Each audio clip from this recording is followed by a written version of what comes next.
Futures and options on futures trading involve substantial risk and is not a suitable investment for all types of investors. Past results are not necessarily indicative of future results. When I use the word I in this video, it refers to what I teach in my charting course or what I author in my twice daily oral and written updates. Prices shown on charts and quote boards are in real time and take into account all known activity up to this point in time. And if you'd like to read more of this disclaimer, simply hit the pause key on your video player.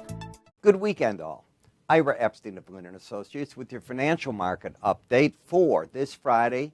Mother's Day coming up this weekend, by the way. But today's Friday, the 12th of May, 2017, and we're about 3:35 p.m. Central Daylight Time. So you've got most of the settlement prices in. We're getting the last-minute trade.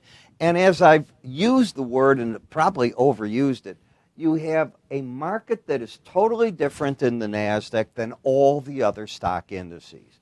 And the real reason is probably the stock of what? Apple, which goes to the new highs, and it's the weighting. It just carries that index higher and higher. The other stock indices have gotten themselves into an area where they're a little tired looking. That doesn't mean they're not bullish, just a bit tired looking. So let's take a look and see what we've got. If we take a look at the bar chart, you went right on up, and today you hit an all-time high. You're also getting, from the looks of it, an all-time high close in the NASDAQ. So let's applaud it. It's the poster child of bull markets. I've used that term over and over, and that's where you're at. This is the monthly bar chart. When we go to the weekly bar chart, obviously the same thing happening there, and away you go. It's the identical formation going straight on up. When we look at swing lines, which look to see market reactions of highs and lows, does it a very certain way. It looks to see if the previous day is a higher high day or a lower low. You know, if you read newspapers and you start watching, and you're watching, be it Bloomberg, Fox, CNBC, any of the major channels, Sky I'm on, we all talk there, is the market trending? And trends are defined as it's making higher highs and higher lows. Well, this is what this has been doing. You've got your higher lows, higher highs. The market is rocking and rolling to the upside. It's over key moving averages. This is the 18-week moving average. This is the 100. The market is now knocking on the door. Hasn't hit it, but knocking on the door of the upper Bollinger Band. That number is 5706, and today's high was 5689.75. We still have 25 minutes, but the settlements are in. You generally don't get too wild on a Friday from that settlement area. And do remember, you can get settlements before the markets close in futures. Not every futures contract, but most of the financials do it that way. When we go to the weekly slow stochastics, you can see where you're at with the combination of the slow stochastic here. So you got your Bollinger Bands up here that you're knocking on the door of. That's what I'm getting at. The slow stochastic still embedded, and it's been that way all year long, and all year long the market has just rocked to the upside. So that's what you've got. You can't get away from it. You don't have that picture in the Dow, and that's why I said this is a story of different markets, different looks to them. What you do have on the market is it's over the 18-week moving average of closes, which is still gives the market bullishness. The 100-week is right through here in the green. But it doesn't have that pattern. In fact, if anything, it's now got a higher high and a lower low. You got an outside week down. So is that going to carry the market lower? If it does, it could carry it 300 points from here if it's going to make a run at the 18-week moving average of closes. Momentum hasn't turned down yet. It's just gone sideways, which is pretty much what prices have done. They've gone mostly sideways. Where the pain has been for traders is they're trying to buy at times the Dow, the S&P, and the one to buy is the strongest one, which is the NASDAQ. The weakest has been the Russell. The S&P is at least still in an uptrend. It's got the higher lows, higher highs. You can't argue that that market's there. It's just not running like the other market, the NASDAQ, which is given the big rewards. Here is the market that's been the one that's getting the hurt the most. And you've got this sideways action. Now, let me tell you, from that sideways action, big moves come.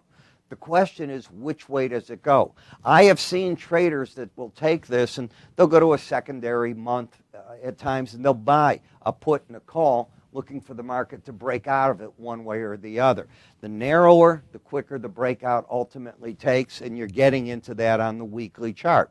The whole range, if you look at the Bollinger Bands, is 1344 to 1409, so it's not that bad. It's about a 65-point range overall, and I'm looking to see which way it's going to break out. Right now, the bulls are controlling the market. Why? Because you'd still have the pattern of higher lows, higher highs. That's bullish. The settlement price is over the 18-week moving average. That's bullish. But it won't take very much to close under it from where you're at. It's only 3 points away. And what will that do to momentum? Is momentum about to turn down? I always keep in the back of my mind, and no, it doesn't work all the time, but the sell may go away. And those sell signals don't come in at the beginning of May. They typically come in the second half, which we enter when we get back to work. But if you followed that adage, you've missed some of the greatest bull market that you've had recently. So always with understanding the adage, with a grain of salt, let your technical work tell you what to do. But I like to pay attention. The reason that showed up is there is a seasonal to it. When you look at the VIX daily, interesting chart, a lot of sideways action, but inside of this sideways action, momentum has picked up, not down. So I realize prices are down for the week, but I see momentum is up. That's called divergence. And as long as this keeps pointing up, we'll see which way the divergence ends up going. Right now, you've had a bearish crossover where the 18-week is under the 100-week.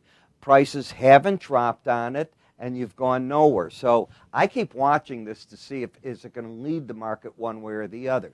It has certainly helped understand better the S&P, the Dow, and the Russell.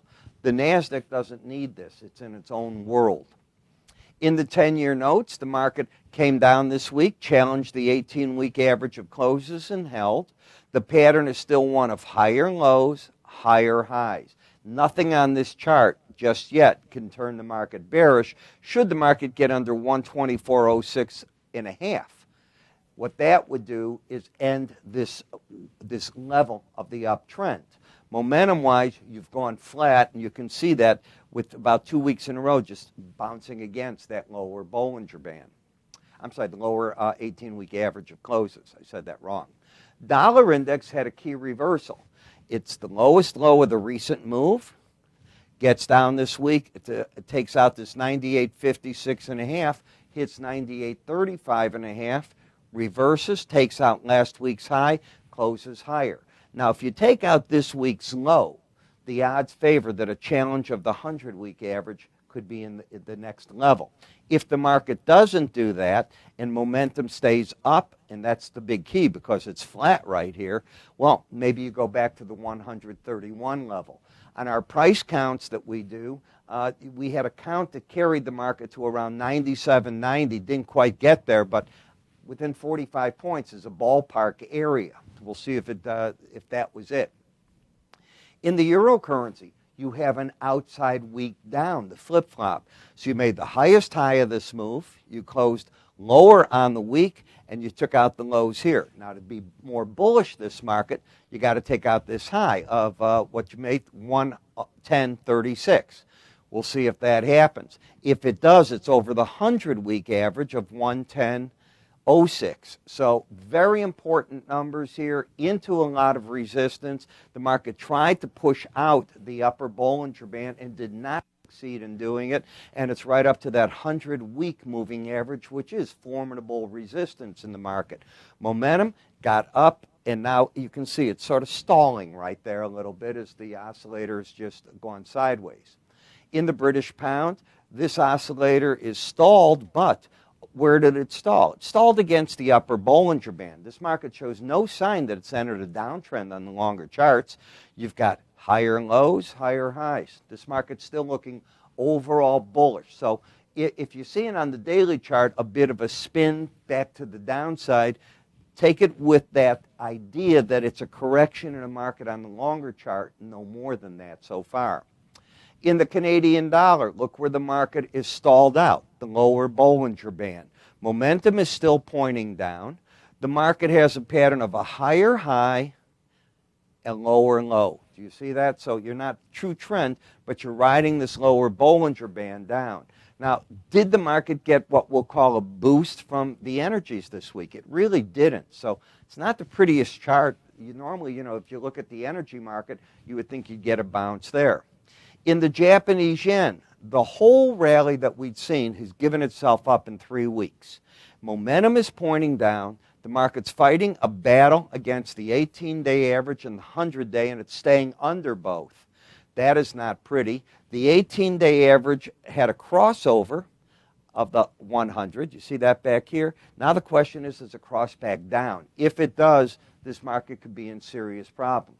World is getting easier to look at. Now, the U.S. is making good headway with China on trade. That also takes some of the buying away from Japan, not because we're doing business, but world tensions coming down. This is a safe haven currency. When you see people run into the gold, the bond market, because some event in the world's happening, often the yen is that currency that also gets a bid. Then we get to the energy market, and the one thing I'm going to say is the market held where it had to. It fell back to the 100-week and the lower Bollinger Band, the 100-week average, lower Bollinger Band.